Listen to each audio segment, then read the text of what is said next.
Okay. Hi friends. உள்ளத்தை எழுத நாங்கள் ஏற்கனவே போட்ட வீடியோக்கு நல்ல ரெஸ்பான்ஸ் இருந்தது. ஸோ அதில் வந்து நாங்கள் நிறைய மிஸ் பண்ணிட்டோம் அப்படின்னு சொல்லிட்டு நிறைய கமெண்ட்ஸ் வந்துருந்தது. ஸோ அதில் வந்து என்னென்னா, நாங்கள் வந்து டிவியில் பார்த்தவங்க அதை என்ஜாய் பண்ணுவீங்க, நிஜமாலுமே தேட்டரில் பார்த்து எக்ஸ்பீரியன்ஸ் பண்ண அந்த ஒரு சந்தோஷமான மொமெண்ட்டை எங்கள் அண்ணன் அருணனை எல்லாமே ஷேர் பண்ணாங்க. ஸோ அவங்க அதை எப்படி எக்ஸ்பீரியன்ஸ் பண்ணியிருந்தாங்கன்றது எங்ககிட்ட ஒரு மாடுலேஷன் சொன்னாங்க. எனக்கு அது ரொம்ப பிடிச்சிருந்தது. அதை வந்து நான் இப்போ மறுபடியும் உங்களோட ஷேர் பண்ணா நல்லா இருக்குமே அப்படின்னு சொல்லிட்டு நல்லா இருந்தது. ஸோ அதனால தான் நான் நீ சொல்லலாம். வந்து ஒரு ஃபர்ஸ்ட் டே ஃபர்ஸ்ட் ஷோ பார்த்தோம். என்ன ஃபர்ஸ்ட் டே ஃபர்ஸ்ட் ஷோ உள்ள தலிதாக்கு போகணும்னு எங்களுக்கு பிளான் கிடையாது. நாங்கள் போனது வேற படத்துக்கு, சங்கம் தியேட்டர்ல. சீரியஸா சங்கம் தியேட்டர்ல வந்து எங்க ஊர்ல பார்த்தேன் அந்த படம். மதுரையில இங்க வந்து நான் லோக்கல்ல சென்னையில சங்கம் தியேட்டர்ல பார்த்தோம். ஆக்சுவலா தாயகம் படத்துக்காக தான் போயிருந்தோம். நாங்க தாயகம் படம் வந்து விஜயன் சார் படம், அந்த படத்துக்கு தான் போயிருந்தோம். செம்ம கிரௌடு. ஆக்சுவலா நாங்க எங்களுக்கு ஒரு 12 வயசு அந்த படம் தான் இருக்கும். நாங்க பசங்க ஒரு 10-12 பேர் தான் போனோம். வீட்டுல போய் சொல்லிட்டு காசெல்லாம் ரெடி பண்ணி அப்படியே அங்க போயிட்டு தியேட்டருக்கு போறோம்னு சொல்லல, விட மாட்டாங்க. ஸோ அங்க அப்படியே அடிச்சு பிடிச்சி தியேட்டருக்கு போயிட்டோம். அங்க போனதுக்கு அப்புறம் பார்த்தா உங்களுக்கு செம்ம கிரௌடு. டிக்கெட்டே 5 ரூபாய் தான். ஆக்சுவலா அந்த லைன்ல வந்து 5 ரூபாய் இவ்வளவுதான் டிக்கெட்டு. நீங்க இங்கெல்லாம் 5 ரூபா, அங்க வந்து 2 ரூபா 50 பைசா. மதுரையில ஆடா பாக்கலாம், அப்ப காஸ்ட்லியா இருந்திருக்கோம். அப்பயே காஸ்ட்லியா இருந்திருக்கு. அங்க போனோம், செம்ம கிரௌடு. போலீஸ்லாம் லட்டி வச்சு அடிக்க ஆரம்பிச்சிட்டாங்க. நிக்கிறோம், லட்டி எடுத்து அடிக்க வராங்க. திரும்பி ரிவர்ஸ்ல ஓடிட்டோம், தியேட்டர் விட்டு வெளில ஓடிட்டோம். போலீஸ் அந்த பக்கம் போனதுக்கப்புறம் மறுபடியும் உள்ள தியேட்டருக்குள்ள லைன்ல என்ட்ரி ஆகிறோம். திரும்ப அவங்களை பார்த்துட்டு எல்லாருமே அடிச்சு கிரௌட்லாம் வெளியே அனுப்பிட்டு இருக்காங்க. அனுப்பிட்டு இருக்கிறத பார்த்து என்ன பண்ண பயந்துட்டு நாங்க சரி போலாமா வீட்டுக்கே போயிடலாமா கூட யோசிச்சோம். சரி எப்படி இருந்தாலும் விஜயகாந்த் படம் நீ பார்த்தே ஆகணும் அப்படின்னு சொல்லிட்டு திரும்ப உள்ள என்ட்ரி ஆயிட்டோம். உள்ள என்ட்ரி ஆகும் போது போலீஸ் எங்களை மறுபடியும் பார்த்துட்டாங்க. சரி ஓடிடலாமே அப்படின்னு சொல்லிட்டு போனா அவர் எங்களை பிடிச்சிட்டாரு, கைகளும் பிடிச்சிட்டு எங்க ஓடுறீங்க நீங்க வாங்க அப்படின்னு சொல்லிட்டு கூப்பிட்டு அந்த பக்கம் தியேட்டருக்கு போ, அங்க காலியா இருக்கு. சைலண்டா எங்களுக்கு ஒரு என்ன சொல்றது, ஒரு ஹிண்ட் கொடுக்குற மாதிரி எனக்கு கொடுத்து சைலண்டா எங்களுக்கு அப்படி அனுப்பிவிட்டாரு. போங்க நீங்க விஜயகாந்த் படத்துக்கு பதிலா வந்து இந்த கவுண்டர்ல நிப்பாட்டி விட்டாங்க. அது எங்களுக்கு தெரியாது. ஆக்சுவலா அங்க போங்கடா காலியா இருக்குடா. விஜயகாந்த் படத்தை மென்ஷன் பண்ணது என்னன்னா, வேற ஒரு படம் பார்க்க போனோம், ஆனா இந்த படத்துக்கு தான் அனுப்புறாங்கன்னு நினைச்சு எங்களுக்கும் தெரியாது. அங்க காலியா இருக்கடா அங்க போயிருங்கடா அப்படின்னு சொல்லிட்டு சீக்கிரட்டா எங்களை அனுப்பிவிட்டாரு. அனுப்பிட்டதுக்கு அப்புறம் எங்களுக்கு ரொம்ப சந்தோஷமாச்சு. யாருமே இல்ல தியேட்டர்ல. தியேட்டர் மீன் இந்த கியூலயே கிடையாது. நாங்க போறோம். ஆக்சுவலா ரன்னிங்ல தான் டிக்கெட் வாங்கிட்டு போறோம். நாங்க போகும்போது நிக்கலாம் இல்ல, போறோம் டிக்கெட் கொடுக்குறோம், வாங்குற ஒரு 5 ரூபாய் கரெக்டா கொடுத்து வாங்கிட்டு போயிடுறோம். உள்ள போனா தியேட்டரும் காலியா இருக்குது. என்ன அது கியூ இதுவும் காலியா இருக்கு, இதுவும் தியேட்டரும் காலியா இருக்குது. நம்ம ஃபர்ஸ்டே வந்துட்டு இப்பதானே போட்டுருக்காங்க சொல்லிட்டு போயிட்டு நின்றோம். தியேட்டர்ல உட்காந்துட்டு அப்படியே ஆன் பார்த்துட்டு இருக்கோம். ஸ்கிரீன்ல பாத்தீங்கன்னா கார்த்திக் பேர் வருது. என்ன விஜயகாந்த் படத்துல கார்த்திக் பேர் வருது அப்படின்னு யோசிக்கிறோம். சரி ஓகே ஏதோ வருது. பார்த்தா படமே மாறிடுச்சு. படமே உள்ள தள்ளித்தனம் போட்டுருக்காங்க.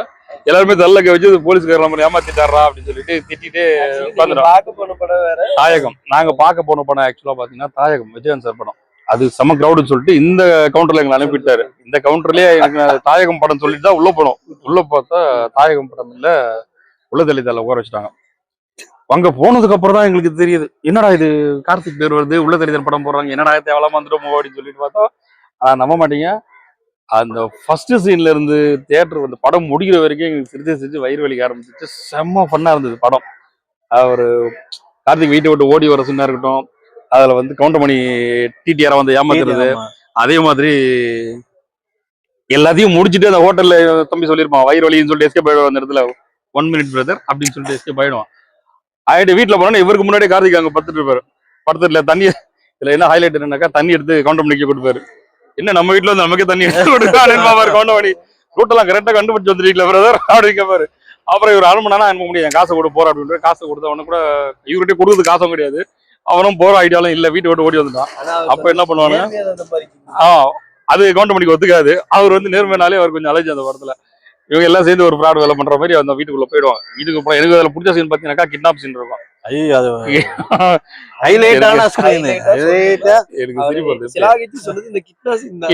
ஆக்சுவலா கிட்னாப்பர்ஸ் வந்து மணிவண்ணனை கிட்னாப் பண்ணிட்டு கால் பண்ணுவாங்க. ஒரு கிட்னாப்பர்ஸ் அங்க இருந்து கிட்னாப்பர்ஸும் பண்ணியா இருப்பாங்க, அது வேற விஷயம். கிட்னாப்பர்ஸ் அங்க இருந்து கால் பண்ணி எனக்கு 4 லட்சம் கொடு அப்படின்னு. அதாவது இன்னொரு ஹைலைட் ஆனது யாராவது ஒருத்தர் கிட்னாப் பண்றவன யாராவது ஒருத்தர் இந்த மாதிரி ஒரு கிட்னாப்பர்ஸ் என்ன பண்ண, ஐயோ எங்க பையனை விட்டுருங்க, இல்ல பொண்ணை விட்டுருங்க, அப்பா விட்டுருங்க, அம்மா விட்டுருங்க, ஏதாவது கிட்னாப்பர்ஸ் கூட கெஞ்சி கேட்டுதான் பேசுவாங்க. இதுதான் கான்செப்ட். இதுதான் வந்து எல்லா இடத்துலயும் நேச்சுரல் படத்துலயும் சரி, நம்ம இது வரைக்கும் பார்த்த படத்துலயும் சரி, இல்ல நம்ம ரியல் லைஃப்ல யாராவது கடத்திட்டு போனாலும் சரி, எந்த சீன்லயுமே கிட்னாப்பர்ஸை கெஞ்சி தான் கேட்பாங்க. இதுல ஹைலைட் என்ன கவுண்டமணி சார் வந்து பாத்தீங்கன்னாக்கா போன் எடுத்தே கிட்னா நாய அப்படின்னு அவரோட ஜெயில ஒண்ணு சொல்லுவாரு கிட்னா நாய அப்படின்னு ஏடா கத்திரி பண்ணிங்க அந்த மாதிரி கிட்னா பர்சன் கிட்னா நாயன் கலைச்ச ஒரே ஒரு புகழ் வந்து கவுண்டமணி சார் மட்டும் தான் அவரோட ஜெயில ஆக்சுவலா. அண்ட் அதுலயே வந்து பாத்தீங்கன்னா 4 லட்சத்துல ஆரம்பிச்சு 400 ரூபாய் வரைக்கும் வந்துருவாங்க. பேரம் பேசி கிட்னா பஸ் கிட்ட பேரம் பேசினாலும் நம்மால் மட்டும் டெம்போலாம் வச்சு கட்ட பார்த்து போடுறது. சரி போ 4000 ரூபாய் கொடுத்துட்றேன், எங்க வரணும்னா கோத்தகிரி பெண்டுக்கு வாங்க. ஏன் கோத்தகிரியில பெண்டு தான் இருக்கா, நேரா இருக்க இடமே கிடையாதா அப்படின்னு சம பண்ணா இருக்கும் அந்த படம். கடைசியில ஒரே ஒரு ரிவீல் ஒன்று பண்ணுவாங்க. மிலிட்டரி ஆபீசர், ஒரு ஸ்ட்ரிக்டான ஆபீசர் இருக்காருல கார்த்திக் அப்பா, கடைசியில பாத்தீங்கன்னா அவர் வந்து மிலிட்டரியில ஸ்ட்ரிக்டான ஆபீசர்லாம் கிடையாது, மிலிட்டரியில ரொட்டி சுட்டு தோசை குக்கர் அவரு. சரிங்களா, கராத்தே மாஸ்டர் பரோட்டா மாஸ்டர் கடைசியில பண்ணுவாங்க. அந்த மாதிரி அவர் கடைசியில சொல்ல துப்பாக்கி அடியா மிலிட்டரி சுடியா அப்படின்னு அவர் சுட தெரியாது.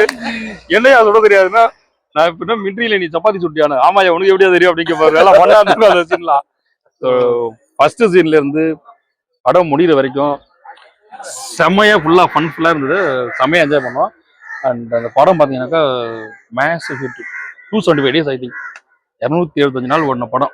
ஒரு எத்தனை படம் ஃபர்ஸ்ட் படமா இல்ல எத்தனை படம் தெரியல. அந்த அளவுக்கு அந்த படம்லாம் வேற லெவல் படம். உண்மையா நீங்க நிறைய படம் பாத்தீங்கன்னா அந்த சுந்தர்சியே வந்து பாத்தீங்கன்னா நிறைய ஹிஸ்டரி இந்த மாதிரி வச்சிருக்காங்க.